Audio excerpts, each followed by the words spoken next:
Good evening, everyone. Let me welcome you to the Burke County Board of Commissioners regular meeting for Tuesday, November the 19th, 2019. Madam Clerk, all the commissioners are here. We do have a quorum present.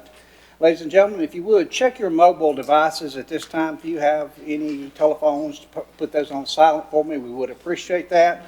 And if you are a presenter or speaker tonight, when you come to the podium or the desk, if you will, mash the button to the right-hand side and activate the red light so Kay can have everything recorded. We're happy to have with us tonight for our invocation Pastor Ed Stevenson from Arnie's Fairview UMC Church, who will be coming up in just a moment. And also we have students from Ray Childers Elementary School, where Heidi Bristol is the principal. As soon as we have our invocation, our students will come up and do our pledge of allegiance. So at this time, if you will join me and Pastor Stevenson, come up, please, sir. Gentlemen, thank you for allowing prayer and the pledge before your meetings. It speaks to who we are and whose we are. Thank you for that.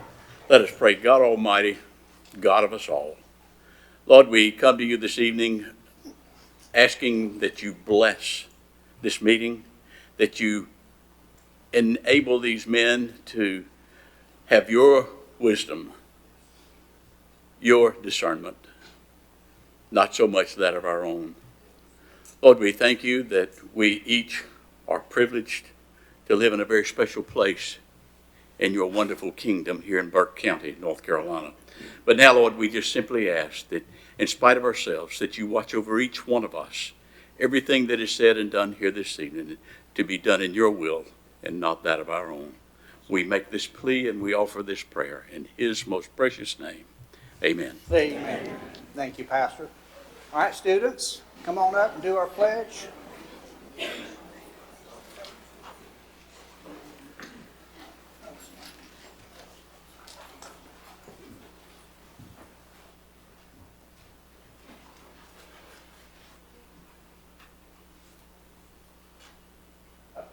Allegiance to the flag of the United States of America and to the republic for which it stands, one nation, under God, indivisible, with liberty and justice for all. Okay, if y'all stay right there, we want to come down and take a picture with you, okay? Just turn around right there.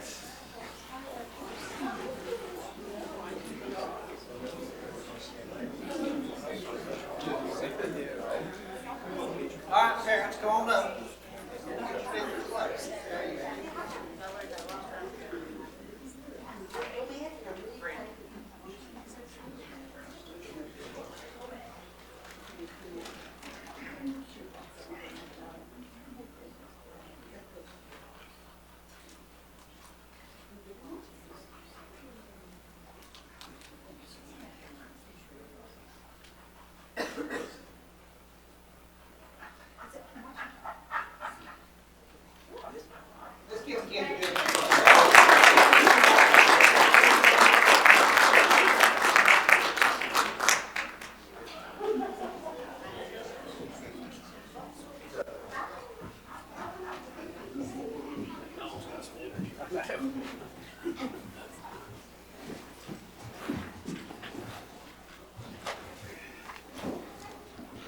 We do appreciate our young folks that come with us every month to do the Pledge of Allegiance to the flag. It is so great. All right, gentlemen, you have in front of you the agenda. We're going to remove presentation item number 4, which was the sheriff's presentation. One of his officers is out of town and will not be here tonight, so that will be the only amendment. With that in mind, I will entertain a motion to approve the agenda. So moved, Mr. Chairman. You've heard Wayne's motion. All in favor signify by raising of the right hand. Madam Clerk, that'd be 5-0. You have one set of minutes to approve tonight, gentlemen. That will be from the June 4th, 2019 pre-agenda meeting. If there are no additions or corrections, we'll entertain a motion. So moved. You've heard the Vice Chair's motion. All in favor signify by raising of the right hand. That will be 5-0, Madam Clerk. At this time, we will ask Caitlin Settlemeyer, our Animal Services Director, to come forward to introduce our pet of the month, and I believe his name is Gomez. He doesn't look like a Mexican Chihuahua. No, he doesn't. So this month we have Gomez as our pet of the month. Gomez is a 2 to 3 year old lab mix. He is one of our longest residents. He's been with us since the 18th of October. So he's very much ready to find his forever family. Gomez is a little particular. He wants to be an only child, so he's looking for a family with no other pets, so he would do best as an only dog. He loves to hike, he loves to run.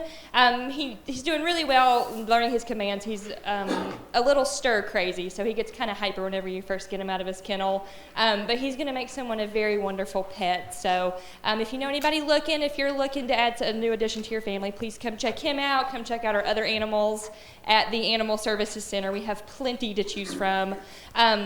Also, this coming month, our little critters are going to be making their Christmas lists for Santa next week. So they are going to be asking Santa Claus for a few little things that they're looking for, treats, toys, stuff like that. And they are going to put their names on a tree. So if anybody's looking for a new family tradition, we are going to have people come in, pull our little animals off the tree and, buy them some Christmas presents. We're going to be collecting those up until December 20th. If the animals are still in our care at that point, they will open them on Christmas Day and we'll film everybody and broadcast it on our Facebook page. So if you don't follow us, please follow us on there. And also if they get adopted before then and they have their gifts, they'll go home with their gifts. And we're also looking for foster families over the holidays, so these guys can get a little bit of a vacation. And they would also go home with gifts. So about a week long, if you don't want a dog for a long term or a cat for a long term, come down and foster for the week over the holidays. So it really makes them happy. It gets them out for a little bit and we learn a little bit more about them. So this is Gomez, and that's all we have for the day. We also have a few other events going on. We have a schedule. He's 2 to 3, so we don't know his exact age. Does Gomez want to say anything? Gomez, what did you say? No, he's speechless. He's just happy to be here.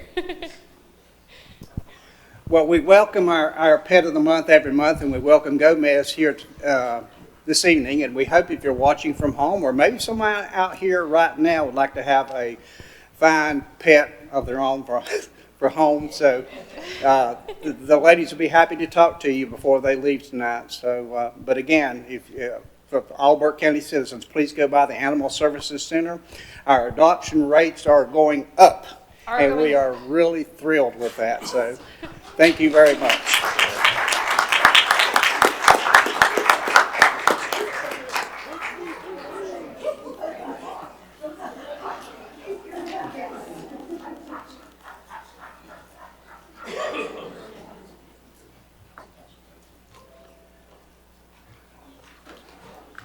All right, thank you, Caitlin. Moving on to our next agenda item is a resolution proclaiming November the 16th through the 24th as National Hunger and Homeless Awareness Week, and that will be presented by Allison Asbell, the Executive Director. Allison, come on up.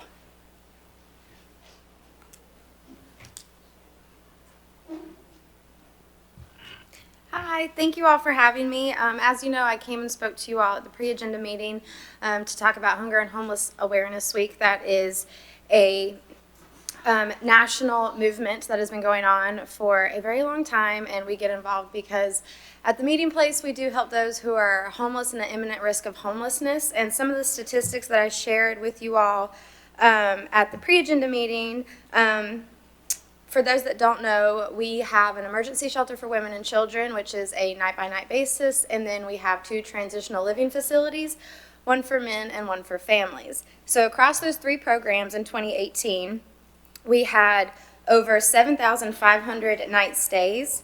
We served over 17,000 meals. We washed over 20,000 loads of laundry.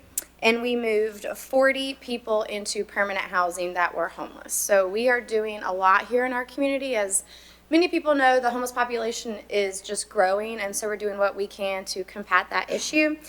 What we do know is that knowledge is power, and so by you all giving us this proclamation for Hunger and Homeless Awareness Week, you're helping us by spreading information and letting people know who we are, what we do, and who we serve.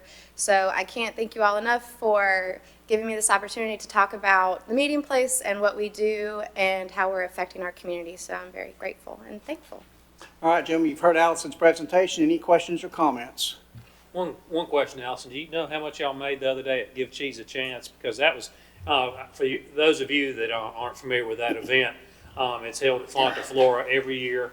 And I don't know how many were in attendance the other day, but I would say 200 plus maybe? It was over 200 people, and the preliminary counting so far is right at about $7,000, which is the most that we've ever made at a fundraiser. So.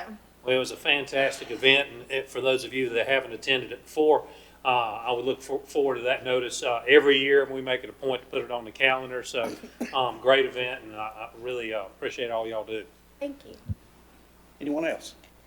Mr. Chairman, this has very little to do with your resolution, but just want to make everybody aware that it's hard not to notice all the programs that are being done on the behalf of the hungry and the people without a home or a place to live. So for those things, America has become a real high-giving, caring country.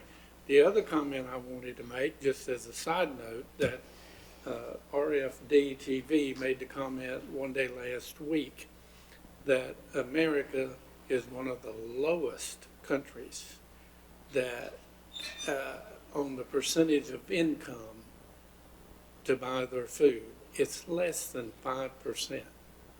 And that's just amazing to be less than 5%. Now, that did not include the going out to eat. A lot of people go out to eat more than they eat at home, but anyhow, I think that's a marvelous percentage of how low your income you take in goes for food for your family. That's all. Thank you, Mr. Chairman. Thank you, Commissioner. At this time, I'll entertain a motion. Mr. Chairman, I move to adopt resolution number 2019-22. All right, gentlemen, you've heard the Vice Chair's motion. All in favor signify by raising of the right hands. Madam Clerk, that will be 5-0. Thank you so much, Allison. And I've known you for a good while, young lady. You took this bull by the horns, and we are very proud of you for what you've done at the meeting place. Thank you so much. Thank you, guys. Moving on to item number 3, we will ask the sheriff to come forward for a recognition of Captain Greg Huntley for being named the North Carolina Jail Administrator of the Year. Sheriff? Thank you so much for the opportunity to recognize one of our great officers, Captain Huntley. There's 100 counties in North Carolina, and there's only one that gets this award. And Captain Huntley was awarded the Jail Administrator of the Year, and as he walks forward up here, I will read this to you. Presented to Greg Huntley in recognition of your outstanding and dedicated service to this association and our industry. We, the members of the North Carolina Jail Administrators Association, hereby present to you this plaque as a token of our appreciation September 25th, 2019. As the commissioners are very aware, Captain Huntley is the point of the spear for our new jail. He's living over there truly day and night, and we appreciate so much what he's doing. He has been a remarkable success in working with the North Carolina Jail Administrators Association, and thus they have recognized him for all that he's done both here at the Burke County Sheriff's Office and for North Carolina in his role as jail administrator. So I'd ask Lieutenant Reynolds, could we come and take a picture? You certainly would. Please do. Come up for your pictures. And ladies and gentlemen, would you stand with me for just a moment and give this man a round of applause?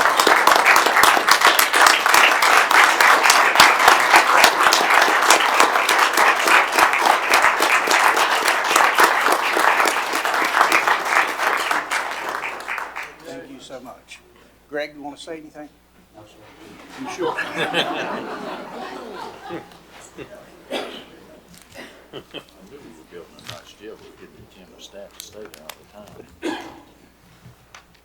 Sheriff, the county manager said that Greg does not have to stay in that new jail all the time if he doesn't want to.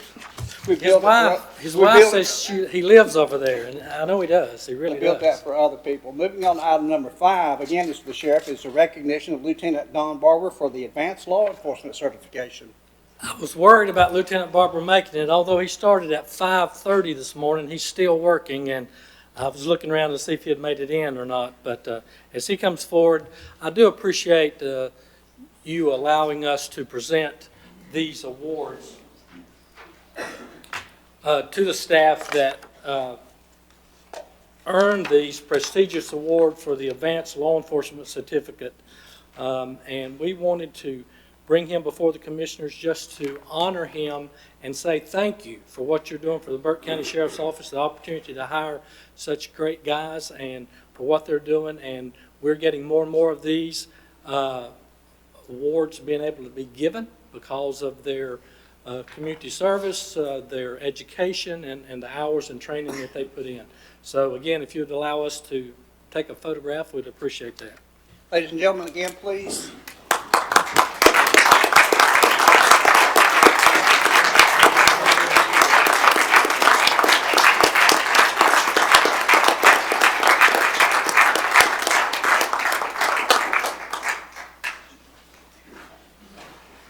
Don, you want to say anything?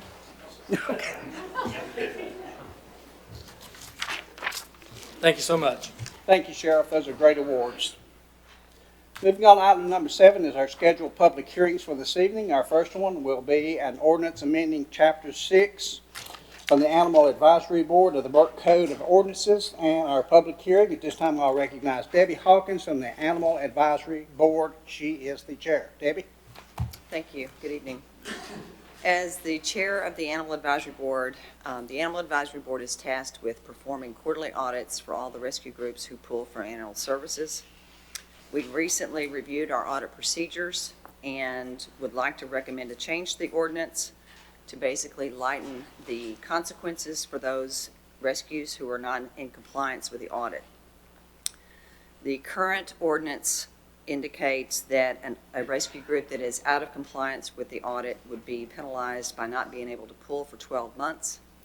What we are recommending is that this time be limited to no less than 6 months after given a 10-day period to get their records in order. We feel like the previous ordinance was a little bit too stringent, and it only hurts animal services by not allowing the animal rescue groups to pull for a year.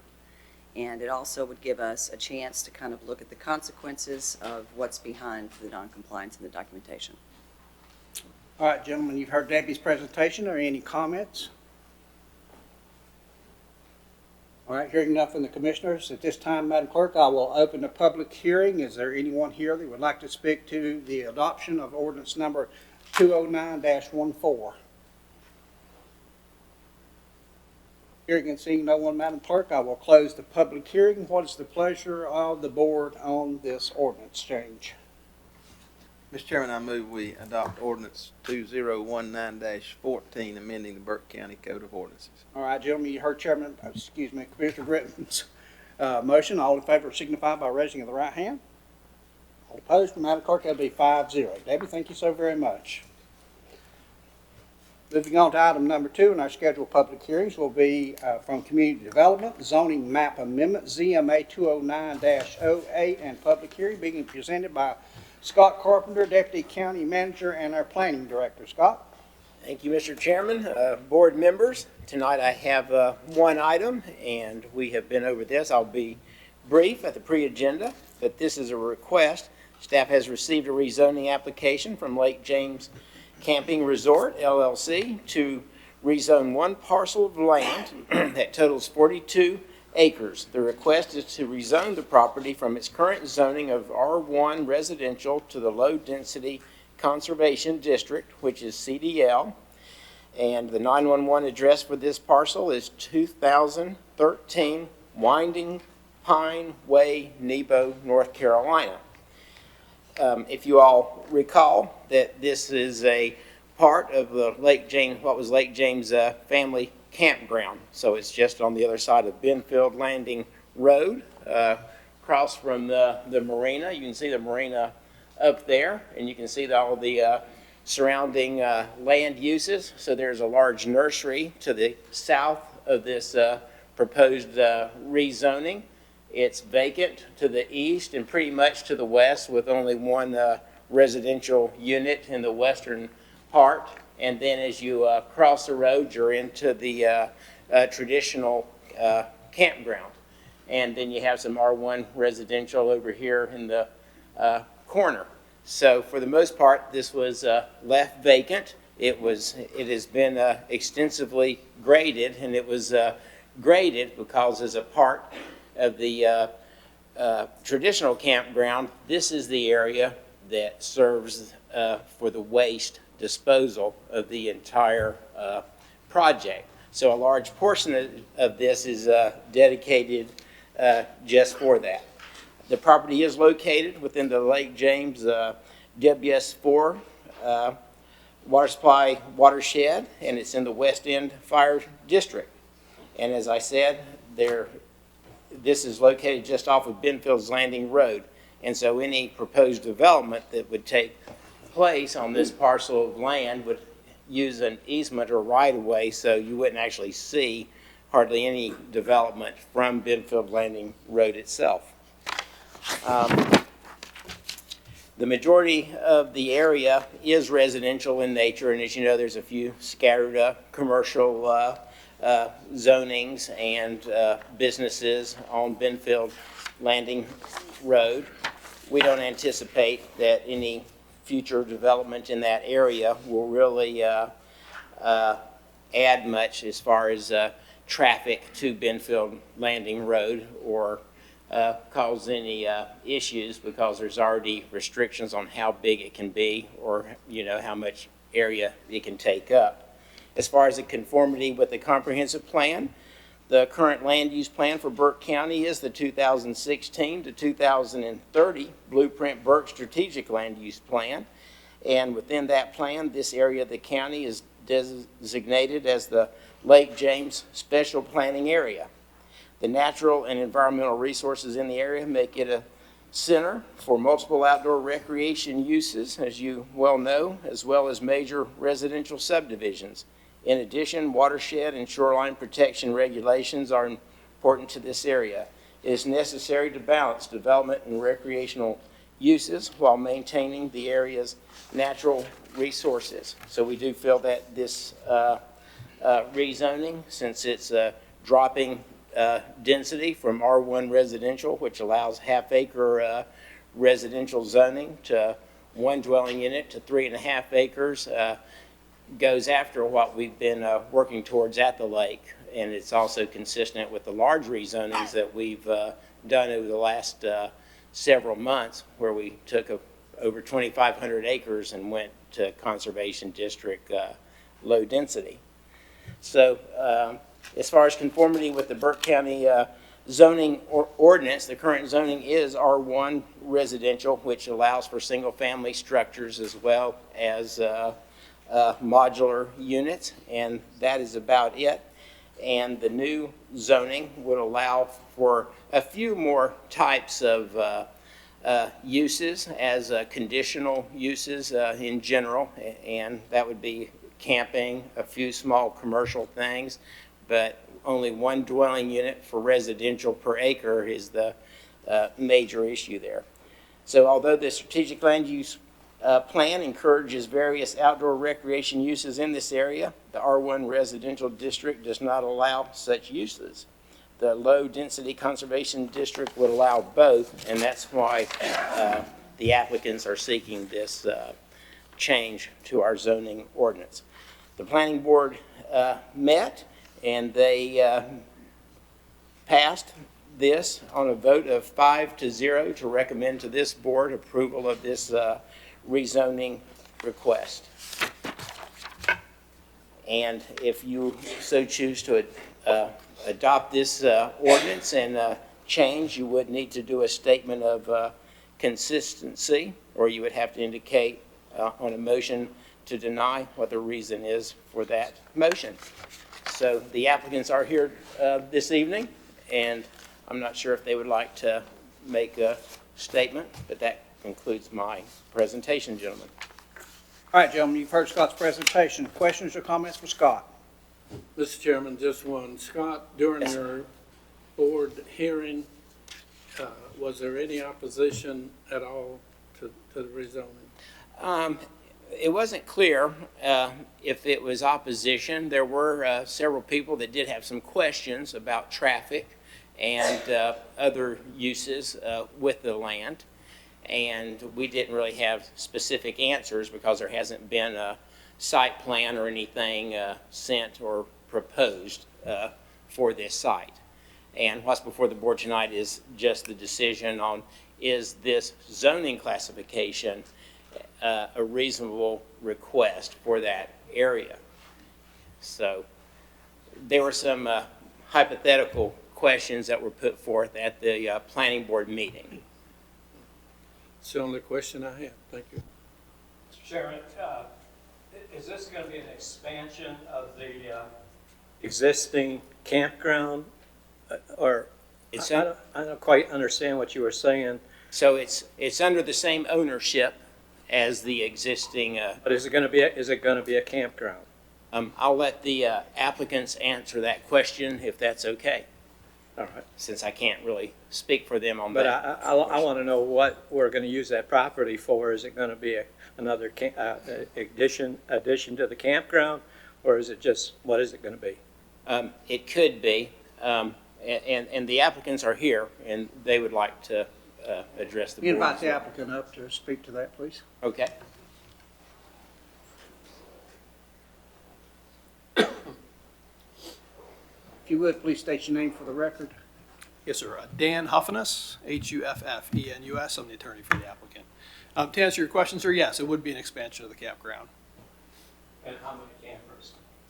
To be determined. We obviously have the restrictions within the zoning that we're asking for. So we'd But have, how many, with the zoning, how many can you put in there?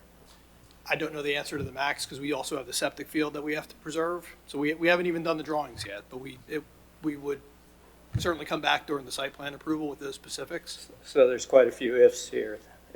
Oh, absolutely, yeah. This is just a zoning, trying to get the zoning sort of as step one so that we can proceed to plan. Other questions or comments? I just feel that, there's a lot of ifs there.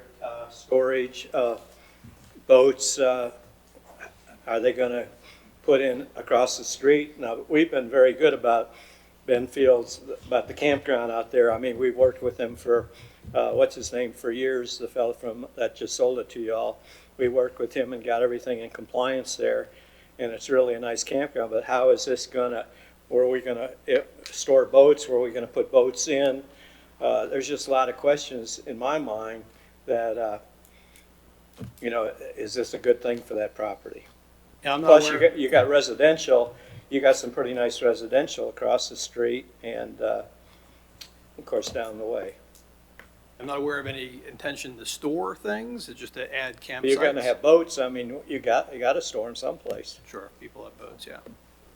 I mean, if you have 40 spots out there, you're gonna have 40 boats probably. Right, and I think and I'm not trying to avoid your question at all, we just don't have the answers for you. I think that's part of the planning process, and that's part of the site plan approval. We would certainly come forth with all the details that you would want at the appropriate time. We just don't have that at this point. And also, Wayne, if I may, if it's a campground expansion, then that's a conditional use approval. So that has to have a full set of plans that would go to the Board of Adjustment, and that would also have public comment, and they would work out details and concerns that there might be. But we're opening the door for this process. That's right. But remember, this is also what we discussed for the 7 years I've been here as wanting or needing around the lake, and that is camping that's traditional camping, where RVs come and people stay one night a week and leave. Right now, all the camping is leased out for a year at a time.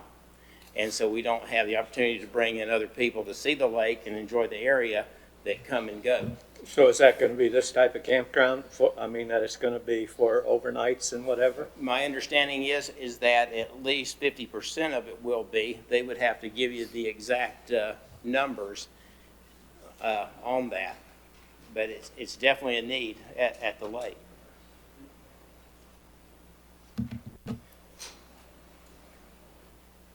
Other questions or comments? Scott, you said there was no one spoke against the project? We had several that spoke at the hearing, but I couldn't really tell if they were. Were they dead set against it, or was there specific concerns addressed? They asked specific things about traffic and about buffer and stuff like that. And so we didn't have the answer for quite a few of those things. It was there was largely questions about the traffic on Bedfield Road. That was just the crux of most of everything we heard. If zoning is approved tonight, how long will it take to present site plan? I don't have a specific answer. Is there? Yeah. 2 to 3 weeks, call it a month maybe. Okay. Yep. Any other questions or comments? Mr. Chairman, a question to Scott. If I understand it correctly, all of the final plans will have to be approved by your board and abide by the rules that you've set out, and then will also be approved by this board. Is that correct? It will not be approved by this board. It will be approved by the Board of Adjustment. Okay. And so, yes, it's yes to half and no to the other part of your question. So it does go through very thorough review by the planning staff. And we go through all the ordinances as well as state laws and other things and environmental health, and to make sure that it's in compliance with all the state rules as well as county rules.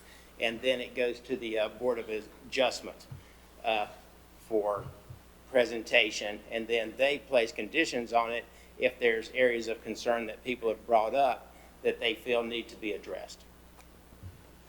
And if I understood your statement during your presentation, that you've been working and hoping for this for years, and it is a bad needed service for the lake area up there. Yes, sir. In order to help round out recreational activities at the lake and Burke County side. Okay. Thank you. Mr. Chairman, Yes, sir. what's going to stop it then from becoming like across the street, a campground that's permanent residence there? How are we going to stop that? So that would be done through the conditional use approval process, and there would be restrictions and things put on that. When that campground was put in place, there really were no guidelines at all. And today's guidelines on how big the spaces can be, that's a 3,000 square foot per unit minimum. The campground, the older section probably has one for every 1,000 square feet. In a lot of the areas, they're just really close, and that wouldn't be allowed today. If you want to know what the new section will look like, if you go over to the campground, we approved a section, if you remember, that Chris Daly built, meeting today's guidelines, and it looks much, better than the older section. Sorry, gents, but.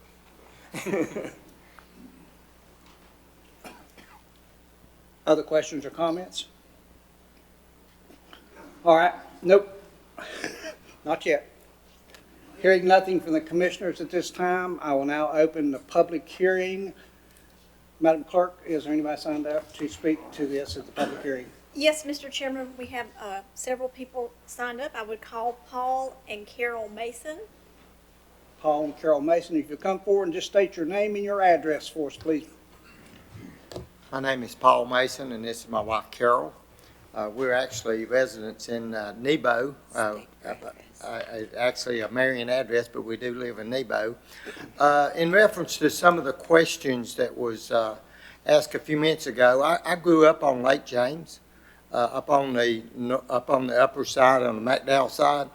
And for many years, it was hard to get access to get on the lake, and it's gotten even worse over the years as Duke Power has sold off properties and other things has redeveloped. So it's actually, I'd actually tried to get into Benfield's Landing Campground all my life. And about 7 years ago, when Chris Daly bought it, I was able to do that. And now that's kind of become mine and my wife's home away from home. Even though we only live about 7 miles from that, we spend a vast amount of our time there when the campground is open. And since we've been there in the 7 years, if any of you are familiar with the old campground, it was very shabby. A lot of stuff was going on that shouldn't have been going on. And since that time, this campground has been brought up to the maximum capacity that's acceptable. I remember years ago, it was notorious every 4th of July, because everybody was using power, there's going to be a transformer blowout. And the water and the sewer was most certainly outdated. And since Chris Daly bought it and has updated these things, I think it's very important to the growth of Morganton and even Marion on Lake James that we offer some type of recreational to people, because, you know, you keep hearing and you keep seeing updates in Morganton and even in the town of Marion, but you also need people will come and drive a long way to get to see Lake James, because it is one of the most beautiful lakes that you will see in this area. I don't go anywhere else to fish or to boat ride or to spend my time, and I could do that. But I choose Lake James because it is so beautiful and such a clean water environment. So I think it's of utmost importance to the community, not only to Morganton, but to Marion also, that we open up these areas of campgrounds, because it will bring in more tourists and bring in more revenues for both counties. We've thoroughly enjoyed it, and again, I thank y'all for letting us speak. I don't know if my wife wants to say anything or not. My name is Carol Mason. How are you? As far as this across the road, my understanding was overnight and weekends, people that travel with RVs and stuff, these people don't pull boats. They don't come with boats. They come with just their RV and a vehicle that they're pulling behind. So I really don't see where there would be a need for boat storage for people in that area. You can rent a boat at the store. They have facilities to rent boats and jet skis and things like that. But as far as people coming from other states, they're going to be pulling their camper or driving their big RV with a car behind it. So I don't know, you know, if we have much. Actually, what we do on our campsite is we bring our boat with us and take it home with us. We store it on our campsite. And it most works, of them do. well. If you ever drive through, each camper has a boat right beside of it where they've pulled their boat and their vehicle in. So not many people store their boats. Yeah. But I don't know if that would be of any whatever. Okay. Okay, thank you very much. Thank you for listening. Madam Clerk? Devin Henson. Devin, just state your name and your address, please, sir. Devin Henson, 2331 Jamestown Road. Sorry, a little rough on public speaking here, but been a resident my entire life, born in '82. It has become almost impossible for the common person in Burke County or outside Burke County to have a place at the lake to take a camper and so forth. The state park was supposed to do that. It didn't really provide that. I also am a firm believer, you know, when this company has a good reputation, when companies spend that much money in our county, we should support them. I think it'd be good for the residents, including myself, to have a place to go to the lake. I just recently, though, however, did buy a place across the street, but I still think it'd be good for others. That's about it. I'll be glad to answer any questions. Thank you very much, sir. Thank you. Madam Clerk? Joanne Stewart. Ms. Stewart?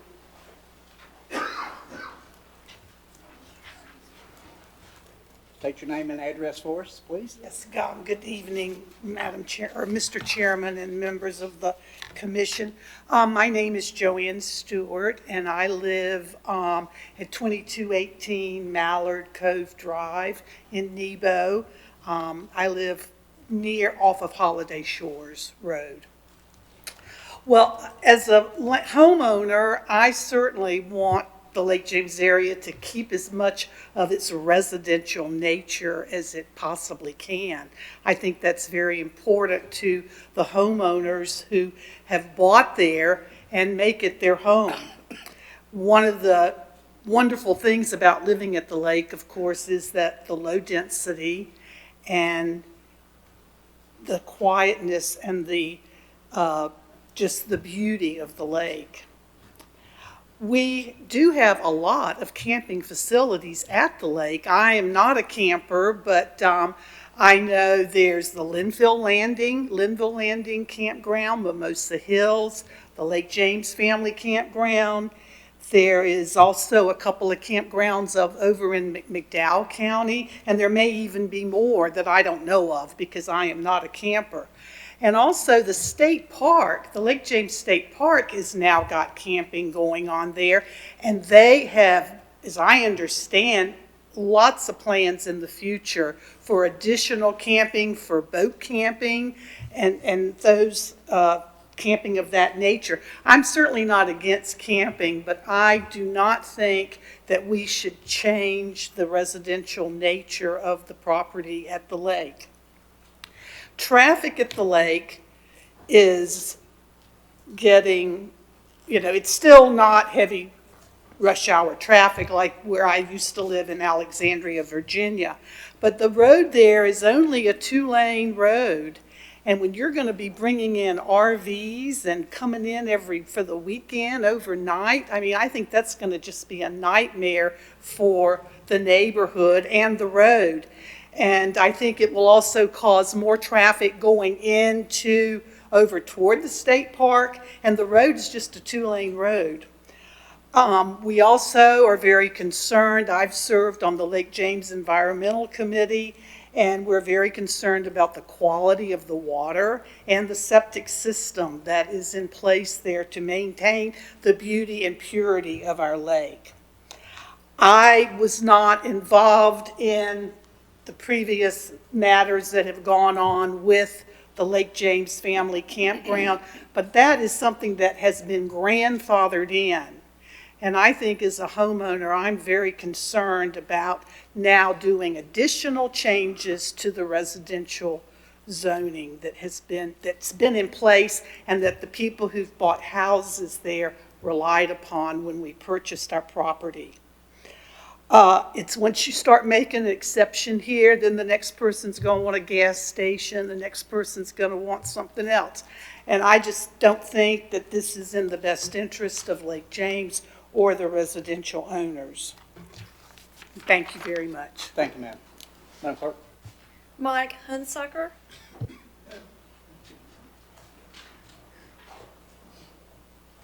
Mike, if you'll state your name and address, please. I'm Mike Hunsucker. I'm at 2714 Lake Ridge Court. I'm right across the street. And notice I said right across the street because more is across the street than just the campground. And let me make it very clear, I'm not against this campground.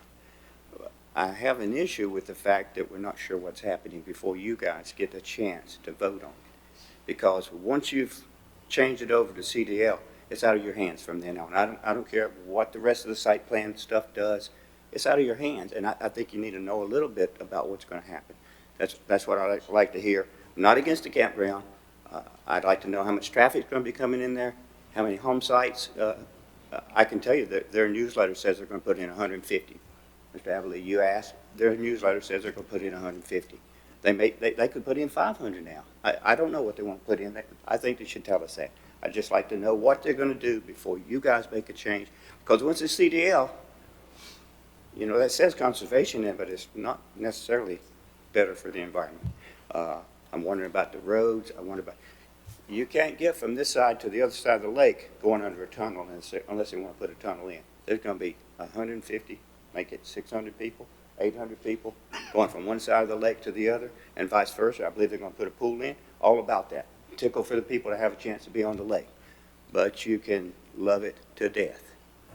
Okay? I spent my life 45 years in the Air Force. I couldn't wait to get back to home and move on Lake Norman until I found out it had been loved to death. Okay? I don't want Lake James to be loved to death. Okay? Thank you so much. Thank you, sir. Madam Clerk? That's all the cards that I have. Anyone else here like to speak to the rezoning issue? Please come forward, state your name and your address, sir.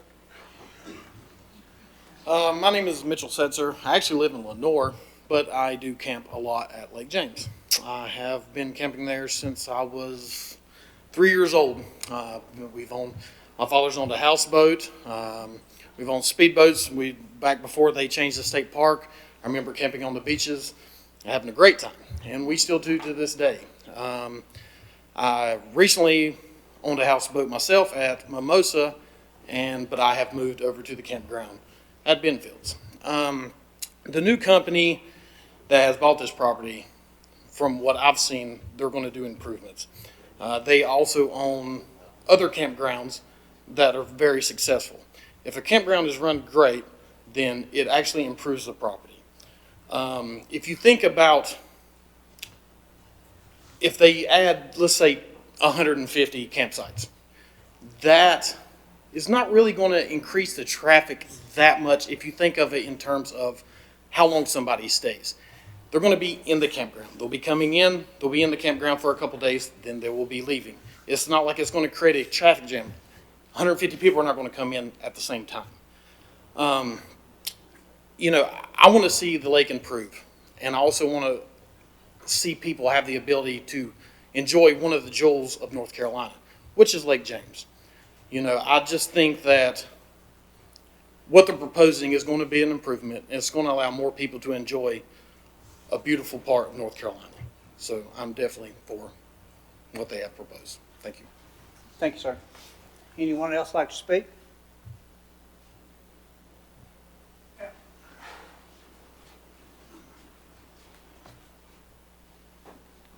Well, to me, the last thing we need is more people. Oh, I'm sorry, Roger Lowry. Okay? I mean, we have enough up there. We don't need any more. And as far as pulling boats behind campers, if they don't pull a boat, they'll pull a little Jeep or some little car, and it's going to be congested. And, you know, my wife and I have been there for 19 years, and we like it, and we want to keep it like it is. Thank you. Thank you, sir. Is there anyone else from the public that would like to speak?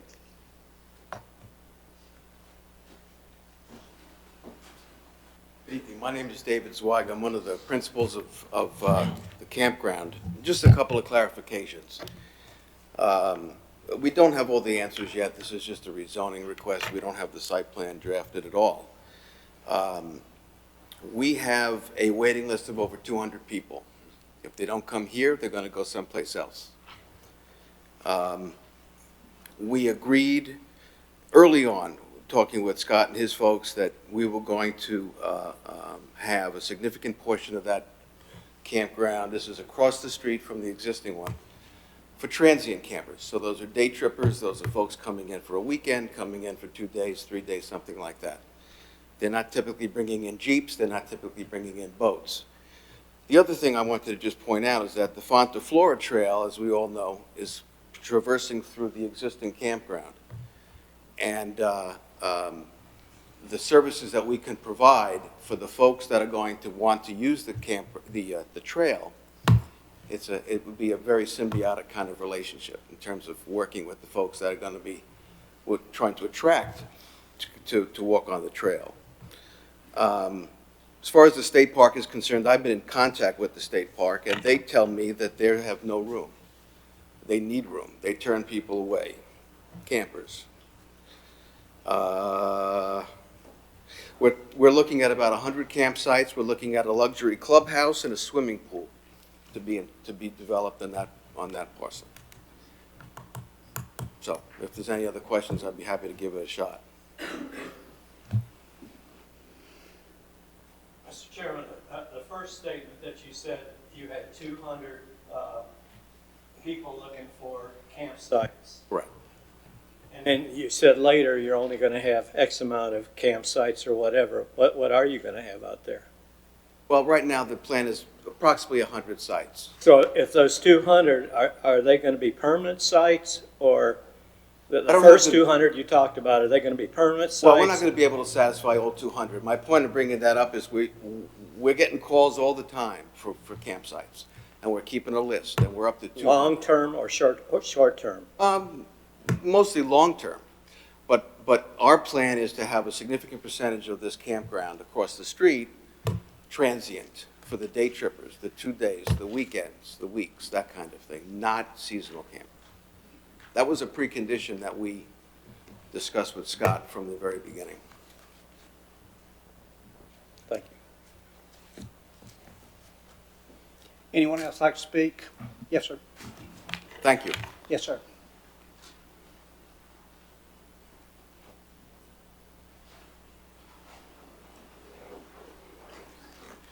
My name is Wendell Sugg, and I live in Lake Ridge Court, which is the residential development straight across the street from the campground. I don't have any opposition to a campground being there. My main concern is access to the lake for that new addition.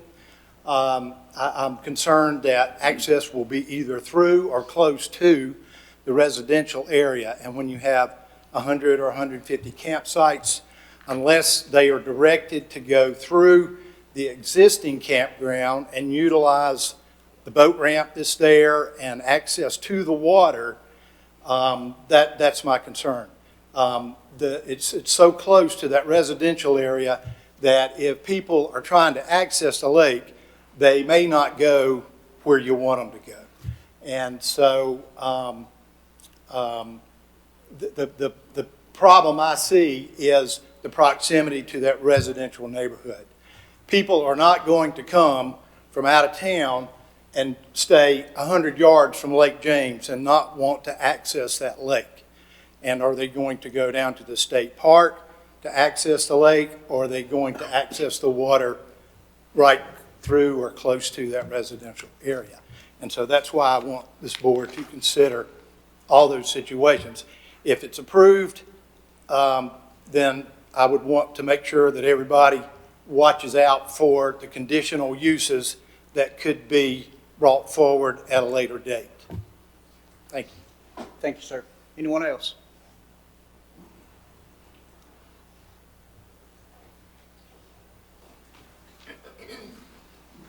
My name's Carol Mason again.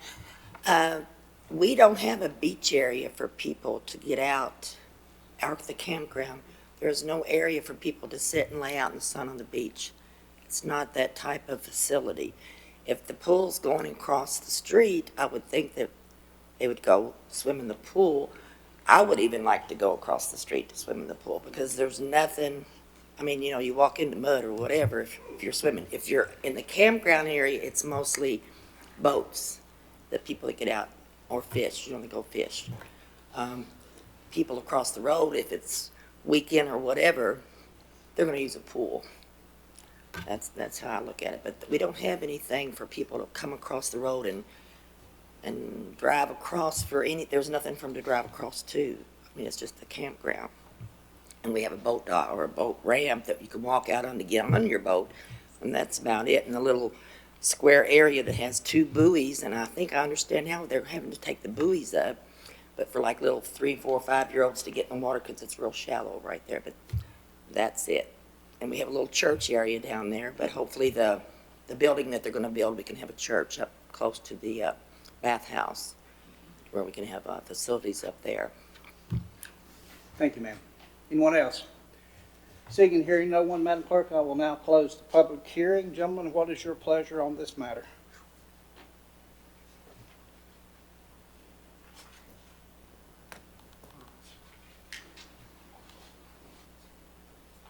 Mr. Chairman, I make a motion to deny the, I guess it would be the statement of consistency or whatever, but the proposed rezoning would not be consistent with the 216-230 Burke County Strategic Land Use Plan and consider reasonable and in the public interest because the proposed rezoning would allow for more non-residential uses which could impact the existing residential character of the surrounding area. All right, gentlemen, you've heard Commissioner Abley's motion. All in favor signify by raising the right hand. All opposed? That motion fails. Is there any other motion before the board at this time? Mr. Chairman, I would move to adopt this ordinance. I'd like to make a comment before I Yes, sir, make a that comment. motion. I just feel like our responsibility here tonight is not to dictate the uses, but to allow our Board of Adjustment and planning staff to do that through the duly adopted process of conditional use. I think we all understand the concern of the folks in this area. And I think that's the whole purpose of the conditional use, to allow the Board of Adjustment and the the staff to be sure that all those concerns are taken into play in the process. So I'm just not sure it's appropriate for us to deny and thus not allow the process to work at all.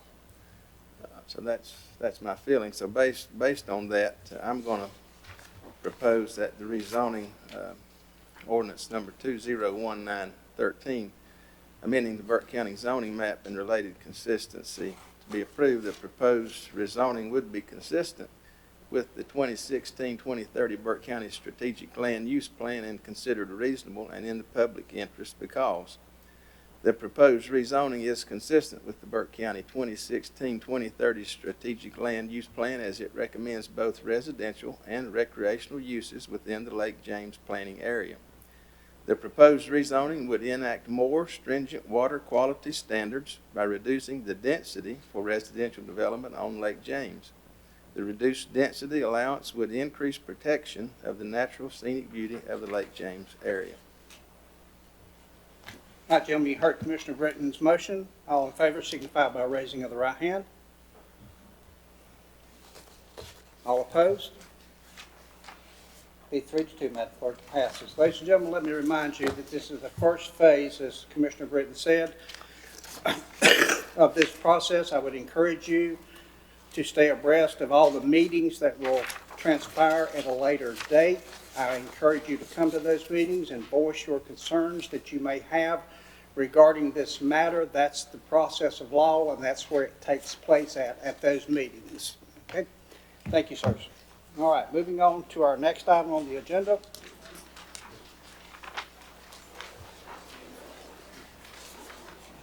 Madam Clerk, that will be informal public comments. Did we have anybody sign up? I do not have any cards for that portion of the meeting. All right, thank you very much. This time we'll move forward to the consent agenda. I'm going to ask the county manager to review that for us, sir. Thank you, Mr. Chairman. Members of the board, you have 12 items on your consent agenda. First is Animal Advisory Board, Burke County Animal Advisory Board bylaws, rules of procedure. Item 2, Burke County Public Schools, presentation of financial data for the period ending September 30th, 2019. Item 3, clerk, appointments to adult care and nursing home, CAC.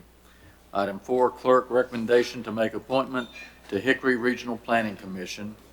Item 5, community development, accept Water's Edge easement amendment. Item 6, community development, accept Linville River easements. Item 7, county manager, resolution establishing new office space for magistrates. Item 8, finance, application for public school building capital lottery funds.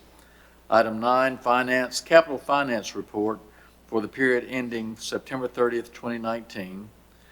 Item 10, tax department tax collection report for October 2019. Item 11, tax department release refund report for October 2019. And item 12, Western Piedmont Community College, presentation of financial data for the period ending September 30th, 2019. That concludes your consent agenda. Thank you, county manager. All right, gentlemen, you've heard the consent agenda. Motion to approve. Mr. Chairman, I make the motion that we approve all 12 items as rendered. All right, gentlemen, you've heard Commissioner Taylor's motion. All in favor signify by raising of the right hand. All opposed? Madam Clerk, that passes 5-0. Moving into our items for decision, our first item tonight is a request for proposal for inmate medical services and be presented by Sheriff Steve Wisnick. Sheriff? Thank you, sir. We talked about this at the pre-agenda, and in preparation of the opening of the new Burke County Jail, the Sheriff's Office, in consultation with the Burke County Finance Office, made a decision to seek proposals for providing inmate medical services at the new jail. Request for proposal was published on the county website on August 28, 2019, along with an ad in the local newspaper. A mandatory pre-proposal conference was held on September 4th, 2019, and all proposals were due September 25th, 2019. 5 proposals were received. The proposals were reviewed by the Sheriff's Office, and upon consultation with the county purchasing agent, one provider has been recommended. That provider is Institutional Medical Services, known as IMS. They were the lowest responsive bidder. They have a medical doctor on staff. They have years of experience working in the jail with inmates, and in our determination, IMS is judged best to be able to provide a healthcare delivery system at the Burke County Jail that fits the needs of the county. All right, gentlemen, you heard the presentation by the sheriff. Questions or comments? Hearing none, what's the pleasure of the board? Mr. Chairman, I move to approve Institutional Medical Services, PLLC, as the provider of inmate medical services at the new Burke County Jail effective January 1, 2020, and authorize the county manager to execute a contract on behalf of the board, subject to review and/or revision by the county manager. County attorney? No problem. All right, you've heard the motion by Commissioner Britton. All in favor signify by raising the right hand. All opposed, Madam Clerk, that'd be 5-0. Thank you very much. Moving on, item number 2 is request for proposals for inmate food services at the new jail presented by the sheriff. Sheriff? Thanks, sir. Again, in preparation for opening a new jail and again in consultation with the Burke County Finance Office, we made the decision to seek proposals for providing inmate food services at the new jail. Requests for the proposal were published on the county website on September 6th, along with an ad in the newspaper. A mandatory pre-proposal conference was held on September 18th, and all proposals were due October the 4th. 4 proposals were received. Those proposals have been reviewed by the sheriff's office with consultation of the county purchasing agent. With an average daily population of 170 inmates was used for the requested proposal, and we have chosen that we choose, well, let me read this. The recommended provider will provide 1 year of inmate food services at Burke County Jail for $1.925 per meal, 92.5, on an average daily population of 170 inmates. We recommended that Airmark Correctional Services be the provider of the inmate food service at the Burke County Jail effective January 1st, 2020. Gentlemen, you've heard the presentation by the sheriff. Questions or comments? Mr. Chairman, is that the proposed, sort of a proposed menu that's in there? Yes, sir. Yes, sir. It doesn't look too healthy. We invite you not to go over there. I guess not. Fine. Any other Just questions or doesn't look real comments? healthy. Mr. Chairman, I thought I understood from our last meeting under H on page, I believe, 183, it talked about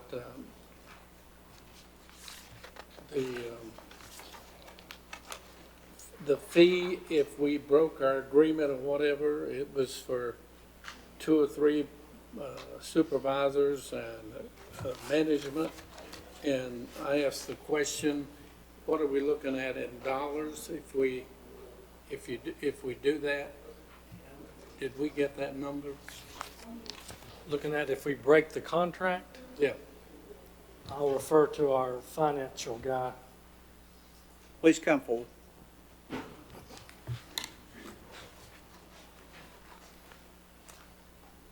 I don't know if Captain, do you have any information to this too? I do not. Okay. Commissioner, I would say the contract, it has not been agreed to yet.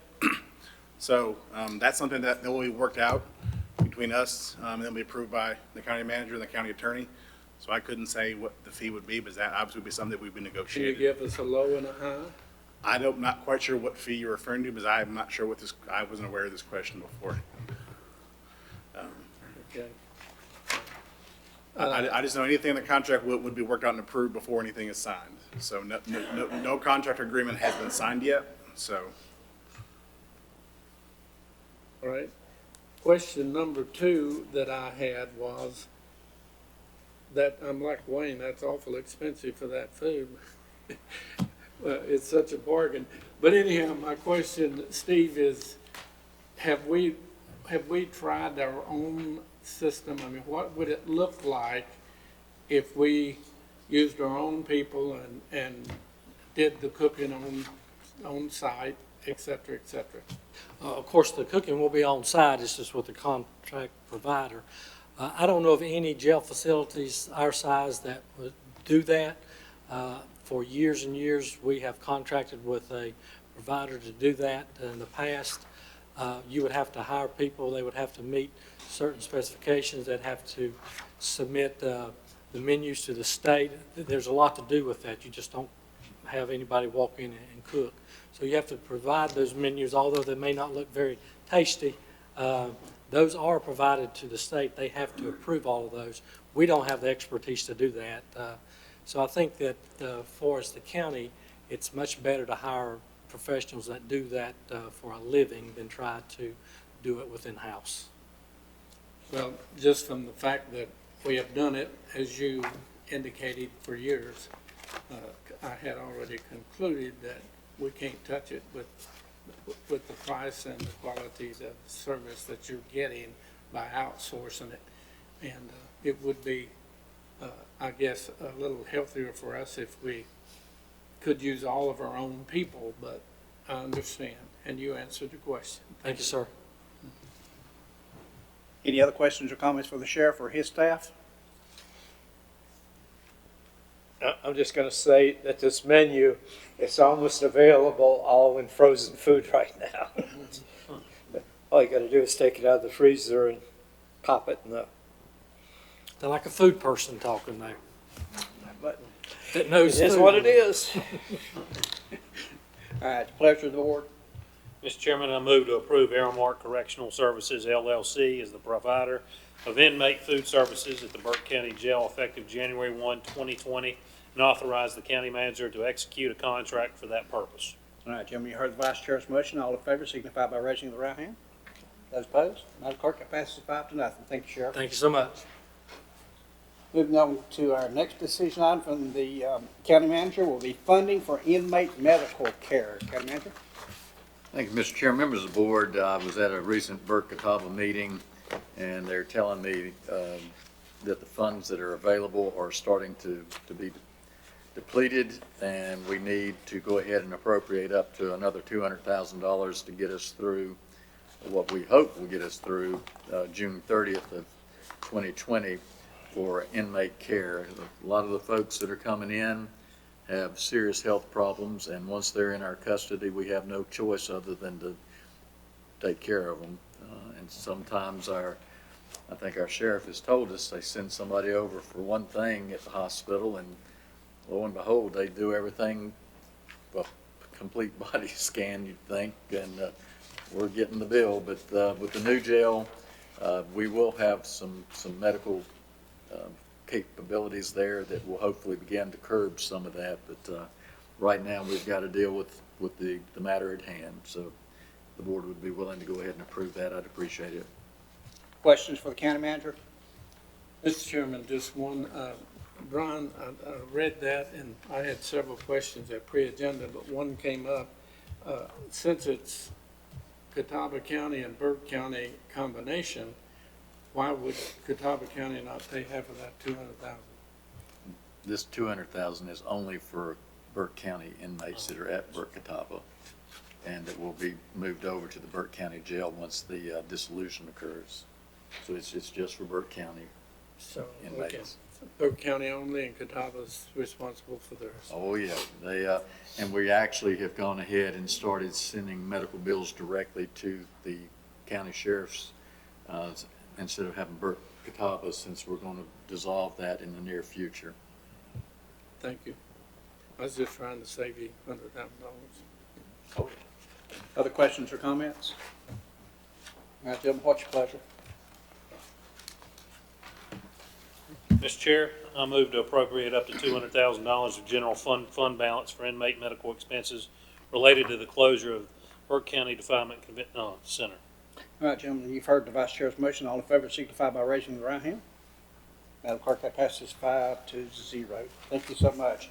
Moving on to our next item is the county attorney acceptance or rejection of an offer to purchase Burke County surplus property. County attorney? Thank you, Mr. Chairman. The county has received an offer to purchase a piece of property that the county acquired in 1982 through a tax foreclosure. The parcel is read number 3541 and PIN number 270-355-4343. The property is estimated by the tax office at 6/100 of an acre.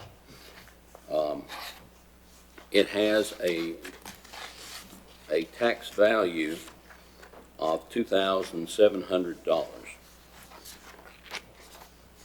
The county back in 2010 adopted a policy on selling its surplus real property.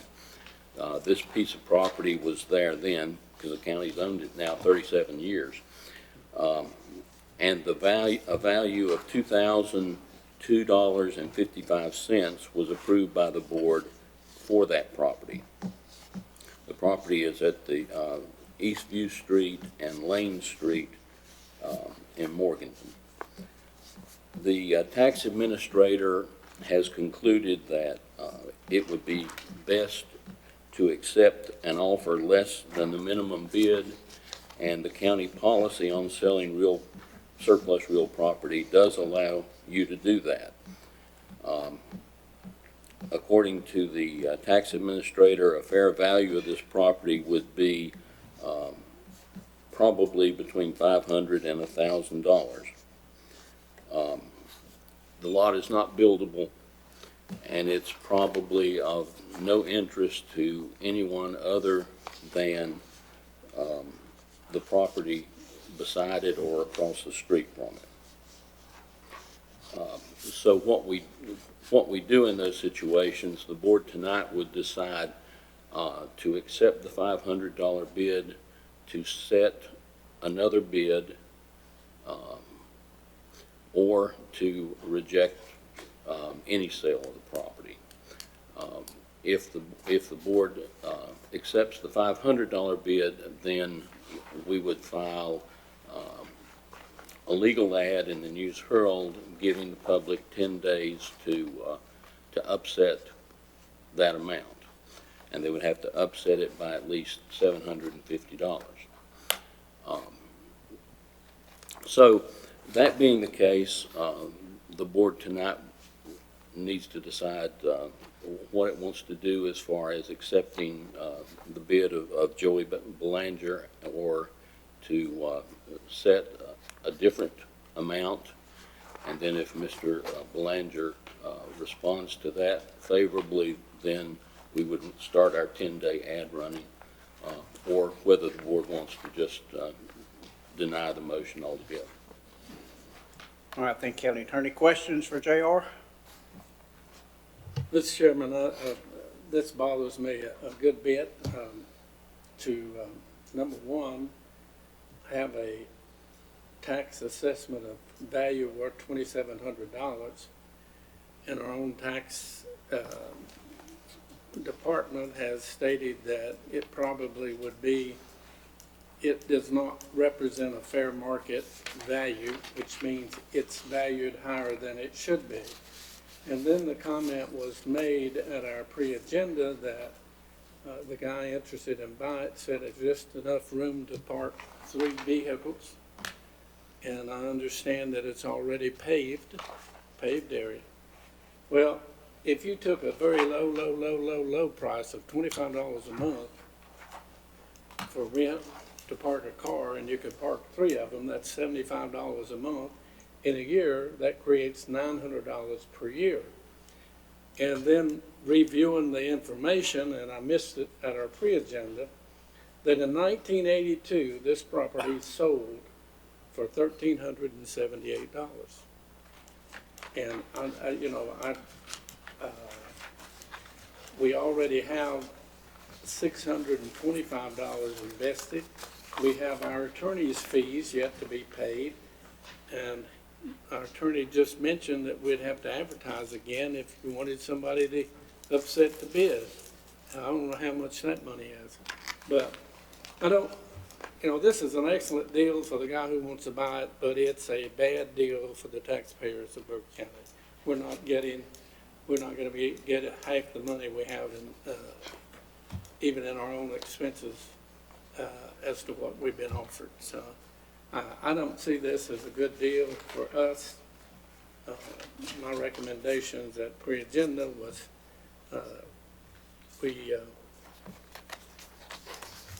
reject this and set a minimum bid of what we could take for the property, and it would be lower than we have advertised the value, but it still would give us a chance that we're not taking money out of the taxpayers' pockets in order to sell a piece of property. Thank you. Other questions or comments for the county attorney? In my opinion on this, you know, there's a difference between tax rate and market rate. Market rate's telling us it's worth $500 because that's the first time we've had a actual bid on property we're never going to use, that's totally unusable, that we're liable for. And, you know, the market rate says it's $500. That's the first bid we've had in 37 years. I mean, we can wait another 37 years and maybe worth $250. But to me, I think it's time to get rid of it. Any other questions or comments? JR, this alternate motion that we had that says establish a new minimum bid amount for the property and direct the attorney to initiate a 10-day upset, but how would that work? I mean, we've got a bid or a proposal of $500. If we set it some number above that, who would we expect to, or how would that work? I mean, we don't have a bid, so what point is it to set a bid? Well, if we set a bid other than the $500 that the county has been offered, then it would be up to anyone who wanted to purchase the property, including the man who made the first offer, to make an offer at the price that you set. And if, for example, Mr. Belanger would make an offer at a new price, then we would start the legal ad for the 10-day upset period. But without a bid by him, it would just be out there until somebody decided to make a bid.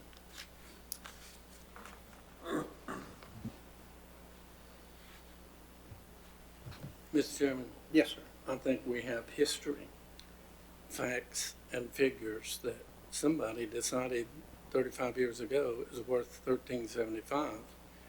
And if you just put the mere facts of the lowest possible growth possible, that how much has gone up in 35 years, I believe it'd be more than $13.75. But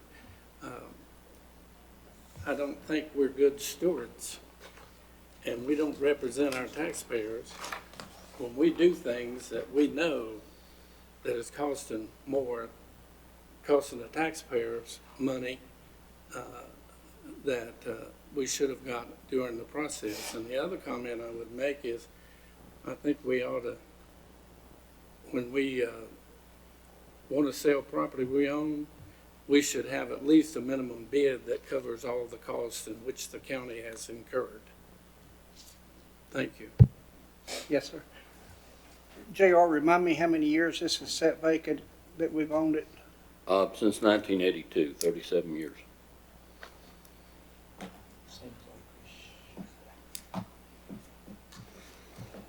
I have no further questions. Anybody else have any questions or comments? All right, gentlemen.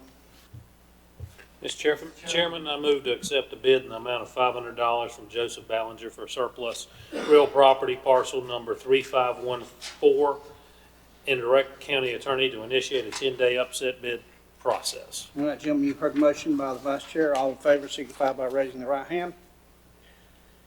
All opposed? Oops, do that again. All in favor? All opposed? That passes 3-2, ma'am. All right, Mr. County Attorney, you're directed to initiate a 10-day upset bid process.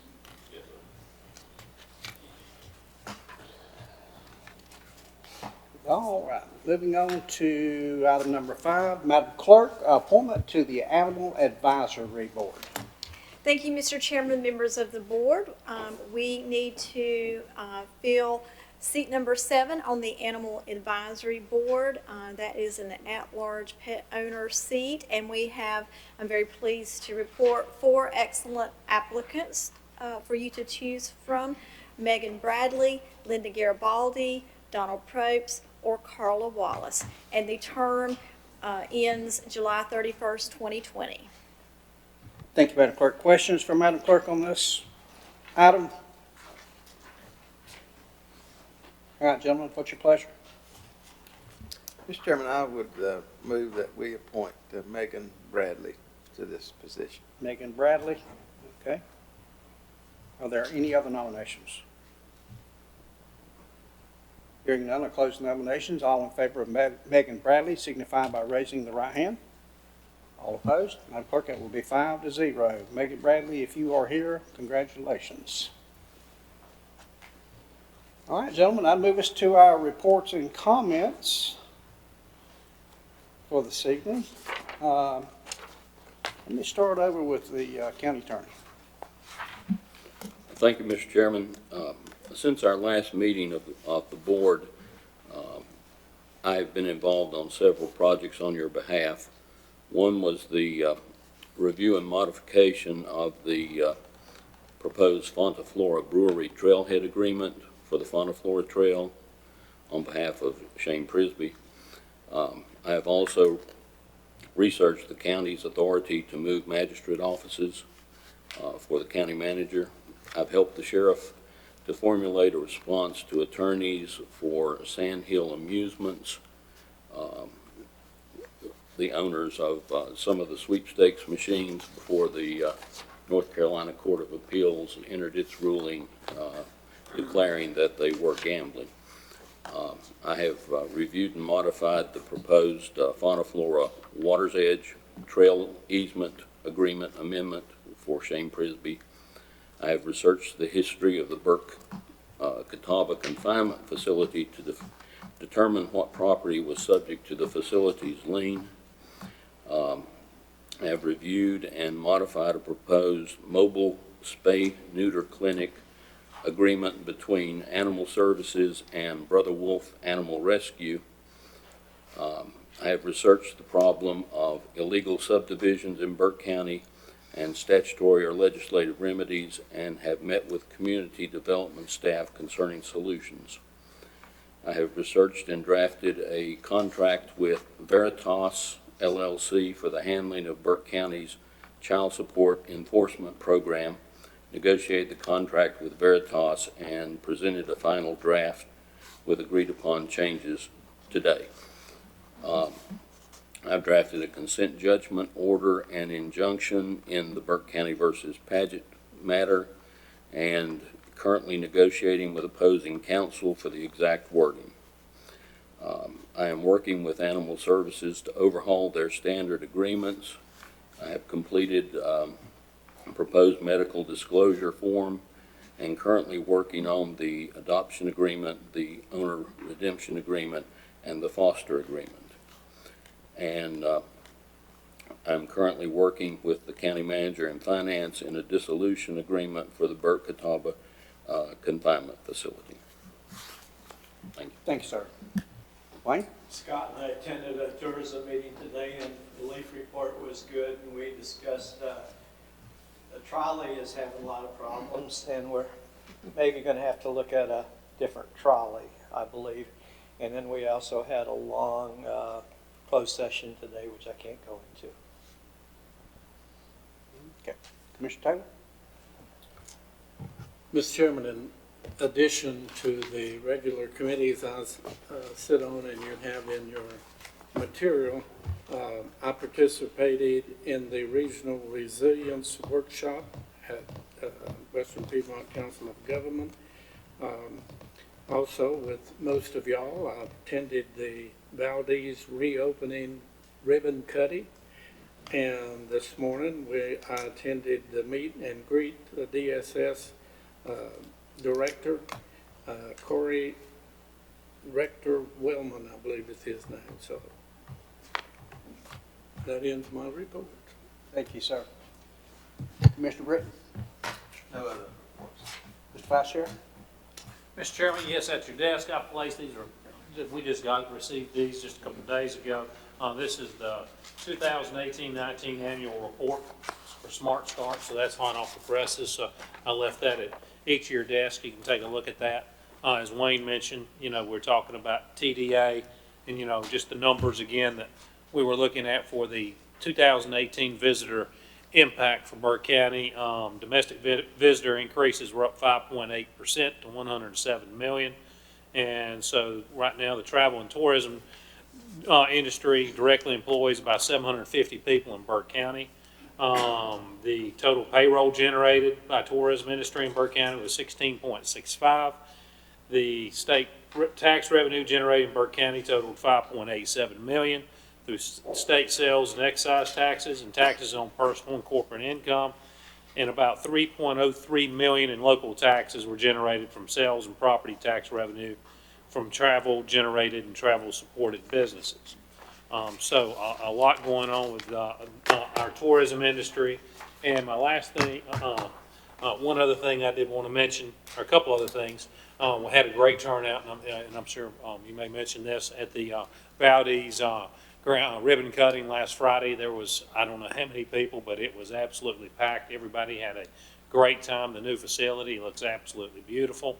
So we were happy to be a part of that.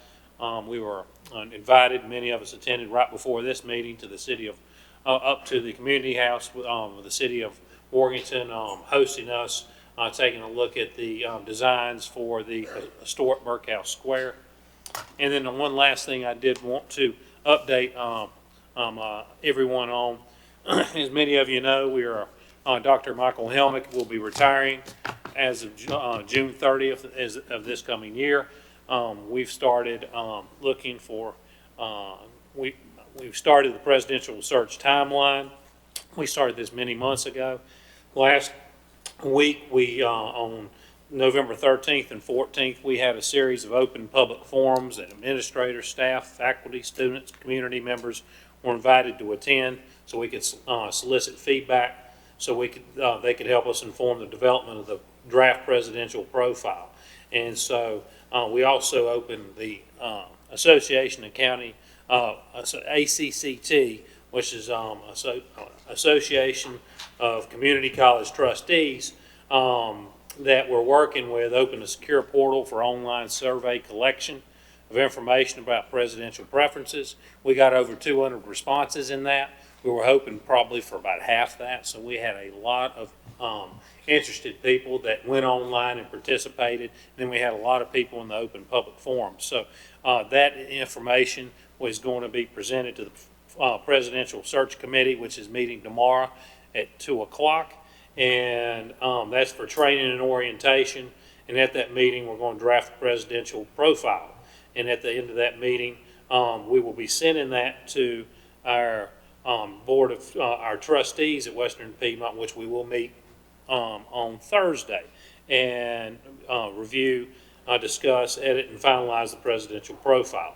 After that, and I know this is a lot, so I want to make sure everybody knows what's going on with the Presidential Search Committee, because it is such an important position in the community.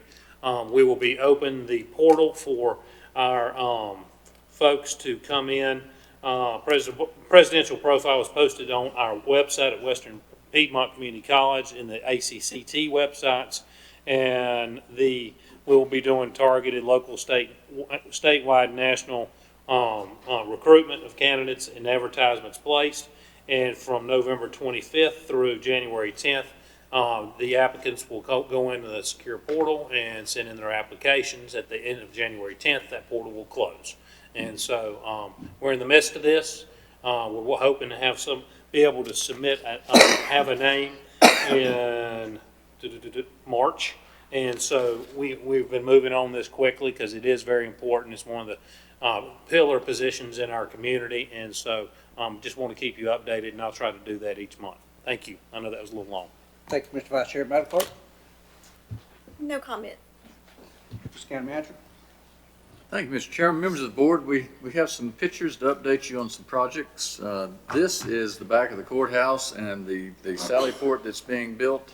And they were in the progress of pouring cement for the Bay Area floor in the Sallyport. So it's moving along. Next, we have pictures. This is a rendering of the sign that we have told the sign maker to go ahead and move forward with. That will be replacing the rather unique sign that currently exists there on Enola Road at Government Drive. I believe its time has come and gone, and we will be moving forward with a new sign reflective of the jail, the magistrate's office, and the sheriff's office as well. So I think that sign is going to be about 12 feet tall. So we have visitors wanting to leave their inmates with us. If they miss that sign, they probably should not be driving. Next, this is a picture. If you haven't been out there, we turned Government Drive over to the state of North Carolina some time ago after we made certain improvements. And they came back a couple of weeks ago and resurfaced the road and remarked it. So this is Government Drive. It's got a nice new looking road going down to the new jail. If you could show the next picture. This is the brick sign that's out there on Government Drive, right as you come up on the property where the new jail is located, showing that it's the Burke County Jail and also the North Carolina General Court of Justice Magistrate's Office. And then you have your next sign. That is the front entrance of the jail where people, if they were coming to see the magistrate, would come. There on the right side is the large Sallyport Bay Area. And for anyone that is watching and you're wondering what lies behind those closed doors, you will have an opportunity to see on December the 12th at 10:30 in the morning. We may be actually putting out a little more information as we get closer to it. If we allow people to tour before the opening ceremony or just what, we'll just have to see what kind of a turnout we get. But it is very close to being completely finished, and they're going through the punch list and some items that were identified in an initial inspection by the state. So we're excited and look forward to its opening and the turning of a chapter in the history of Burke County with Burke Catawba and moving forward with the Burke County Jail. Thank you, Mr. Chairman. Thank you, Mr. County Manager. Let me give you several reminders. County offices will be closed for Thanksgiving on November 28th and 29th. Our pre-agenda has moved. Please remember that, gentlemen, to December the 2nd on Monday at 3 p.m. That is December the 2nd, Monday at 3 p.m. December the 3rd on Tuesday is the Morganton Parade at 5 o'clock p.m. You will receive more information on that, gentlemen, to be riding in that parade. And as Brian said, December the 12th, Thursday, will be the Burke County Jail grand opening and special other ceremonies at 10:30 a.m. Ladies and gentlemen, I would like to remind you to please have your pet spayed or neutered. Please do not litter trash in Burke County. Please pick up one piece of trash for me. And I will remind you to visit us on Facebook. There are a number of job openings still available in the county that we would like you to take a look at. Madam Clerk, if you'll go through the vacancies. It's my pleasure. We have the following opportunities for citizens to be involved in county boards and committees: the Adult Care and Nursing Home Community Advisory Committee, Council on Aging, Juvenile Crime Prevention Council, City of Morganton Board of Adjustment for the ETJ, City of Morganton Planning Board for the ETJ, Voluntary Agriculture Board, Burke County Board of Adjustment and Planning Board, Western Piedmont Regional Transit Authority Transportation Advisory Board, Partners Behavioral Health Management, the Burke Senior Center Advisory Council, and the Recreation Commission. Thank you, Madam Clerk. We do have need for closed session tonight. I will inform the press that I do expect a decision will be made after that. So pursuant to North Carolina General Statute 143, 318.11, A3, 4, and 6, I will entertain a motion to go into closed session. All right, we'll take about 5 minutes and be in closed session.